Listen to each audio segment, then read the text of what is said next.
Economía y política en la lucha por la libertad de Nicaragua. Primero aclaremos el léxico para evitar confusiones. Cuando se habla del crecimiento económico, la medición generalmente empleada es el Producto Interno Bruto. Esta es una manera de medir lo que en total la economía crea durante un periodo, o sea, el valor agregado, así se llama, de dicho periodo.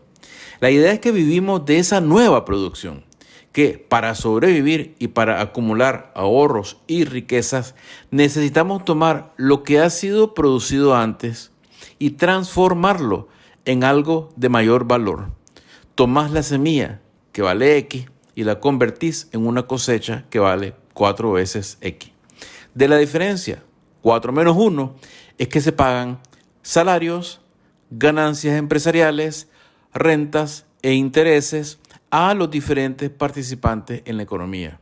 Salarios a los trabajadores, ganancias empresariales a los dueños de los negocios, rentas a quienes alquilan propiedades, tierras, edificios e intereses a los que son dueños de capital financiero. El PIB, el Producto Interno Bruto, entonces puede crecer 4%, pero no quiere decir que salarios, ganancias empresariales, rentas e intereses crezcan todos por igual. Hablemos ahora de Nicaragua. Lo primero que hay que decir es que el crecimiento del PIB es relativamente bajo, apenas entre 3 y 4%, y que se trata de una economía en la cual hay una pequeña isla de 6 grupos familiares milmillonarios rodeados de un mar de pobreza. Lo segundo es que la economía en su conjunto no está en caída libre. Ha rebotado desde el fondo que alcanzó por la crisis política que la abrumó. Lo tercero es que aunque el PIB, la economía, rebota, la situación de la gran mayoría de los que viven de salarios no mejora. ¿Por qué? Porque desigualdad de poder político y desigualdad económica van juntas. Y el magro crecimiento que hay, muy poco o nada hace aumentar los salarios en términos relativos, o sea, de poder de compra. Es decir, el valor agregado, lo que todos producen, crece, pero ese crecimiento se va todo o casi todo para los bolsillos de unos pocos, poquísimos. En el mar de la pobreza se ahoga la mayoría, mientras el oro flota para la isla de la oligarquía. En otras palabras, la economía está en una fase de crecimiento de la ganancia en la cima del poder económico y político y empobrecimiento relativo para la mayoría, seguramente con aumento de la pobreza extrema. Y si no se produce una crisis de consumo por este fenómeno, porque según el Banco Central el consumo doméstico ha aumentado moderadamente, más o menos al paso del PIB, es, con ironía cruel, por la consecuencia perversa del colapso, y ese sí es colapso, de las libertades públicas y de la enorme caída inicial del PIB en 2018 a 2020, que fue de verdad muy fuerte. Ambas causas han forzado al exilio político-económico al 10% de la población, la mayoría en edad laboral, y han creado una marea de remesas que ayuda a sostener, aunque sea de manera precaria, el consumo. Manteniendo el consumo, algunas industrias domésticas logran, también de manera precaria, rebotar. Por otro lado, los datos del Banco Central sugieren otras tendencias que hay que tomar en cuenta para entender la situación de nuestro pueblo en estos momentos, que es lo que nos concierne. El banco reporta que hubo, a través del 2022, una caída muy fuerte de la inversión pública, 13%, que provocó una caída similar en la industria de la construcción, 12.2%. El consumo de gobierno, o sea, las compras generales del gobierno, cayó también en proporción semejante, 15%. Es decir, el Estado, usurpado por el clan genocida, reasigna prioridades. Deja de gastar en las necesidades actuales y futuras de la población, mientras aumenta sus reservas internacionales para intentar blindarse de un posible aislamiento financiero. Y lógicamente, si gastan, prefieren gastar en represión, que para ellos representa supervivencia.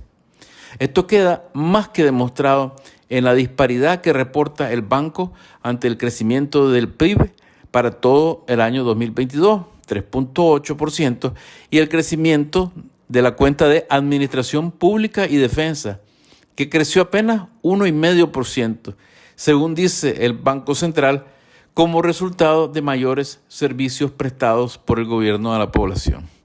Nótese que agrupan administración pública con defensa.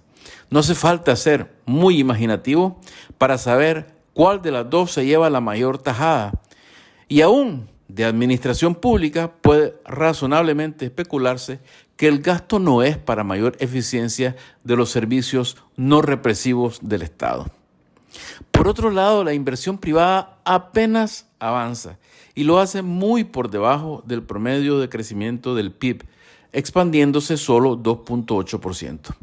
Esta es una referencia importante porque indica que no hay, de cara al futuro, vitalidad económica. Los productores privados invierten poco, a la vez que el gobierno detiene el gasto en el mejor estilo de las recetas del Fondo Monetario Internacional, que lo aplaude.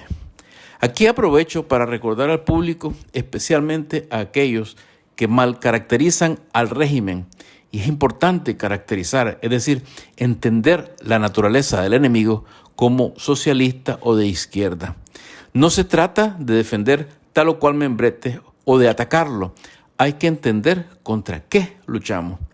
Por eso importa mucho entender que las políticas económicas del régimen reflejan los intereses de quienes son sus pilares. Y además, conviene entender que puestos a escoger entre satisfacer a los guardianes financieros que desde el imperio monitorean estas cosas y el bienestar de los ciudadanos, pues la escogencia ya está hecha por el régimen. Y no en vano, el Fondo Monetario Internacional lo aplaude. Ortega es un hijo de perra, pero es nuestro hijo de perra, parecieran decir.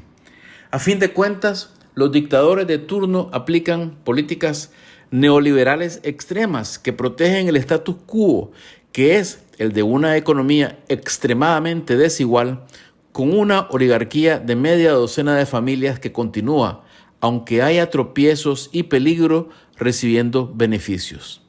Que sigan recibiendo beneficios es inevitable, a menos que los expropien, porque como la nueva clase orteguista ha ascendido a la cumbre del poder económico, al proteger los privilegios de la oligarquía, protege los propios. Esto explica también la enorme renuencia de la oligarquía y de todos sus operadores políticos a enfrentarse al poder.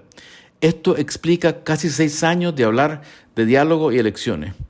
Y hay que decir que lo explica en algunos casos porque la mano pachona gobierna a los operadores del eleccionismo, de la mal llamada salida democrática y de la distorsionada vía cívica.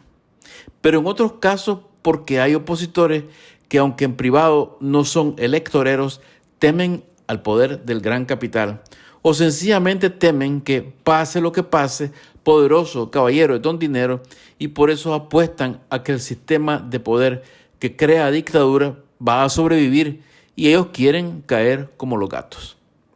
Pero todo esto explica también, y es lo más importante, que no hay que dejarse llevar por la cifra del llamado crecimiento económico positivo como un indicador benigno para el pueblo, ni tampoco como evidencia de la victoria estratégica de la tiranía.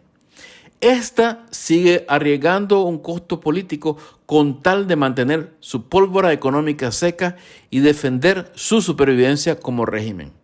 Los dictadores de turno pueden despotricar todo lo que quieran, pero al final son perritos domésticos, felices de agachar la cabeza ante el Banco del Imperio, el FMI, y dispuestos a profundizar más el atraso del país al reducir la inversión pública. Por su parte, el silencio de la oligarquía no es producto del mismo miedo que siente el ciudadano común. Claro que temen al capo mayor, a quien escogieron y quien los domina, pero siguen beneficiándose y siguen apostando a que van a seguir beneficiándose. Para ellos, que en el peor de sus casos ya tienen fortunas millonarias en el exterior, quedarse callado, esperar a que los tiranos se mueran o aceptar un pacto de elecciones son, por sus intereses y por su ética, opciones preferibles a la de enfrentar al régimen. Por eso han entorpecido de mil maneras a la oposición antisistema, a la oposición beligerantemente democrática. Y en el camino han hecho posible que el régimen se blinde financieramente con préstamos internacionales. La moraleja: hay que hacer propaganda internacional que no sea de súplica a los gobiernos poderosos, sino que apele a los pueblos para que apoyen directamente nuestra lucha y para que presionen a sus gobiernos para lograr que haya sanciones reales que verdaderamente corten el oxígeno a los dictadores de turno. Turismo, préstamos internacionales, los privilegios del CAFTA que benefician a los 1.000 millonarios y las finanzas internacionales del ejército. Todo esto servirá para debilitar la capacidad del régimen de controlar y reprimir, y ayudará a profundizar conflictos internos dentro de la dictadura e incluso a reducir su capacidad de represión. Pero no habrá solución democrática, no habrá salida a la democracia si esos conflictos y ese debilitamiento no son acompañados del crecimiento de un movimiento popular democrático que los aproveche.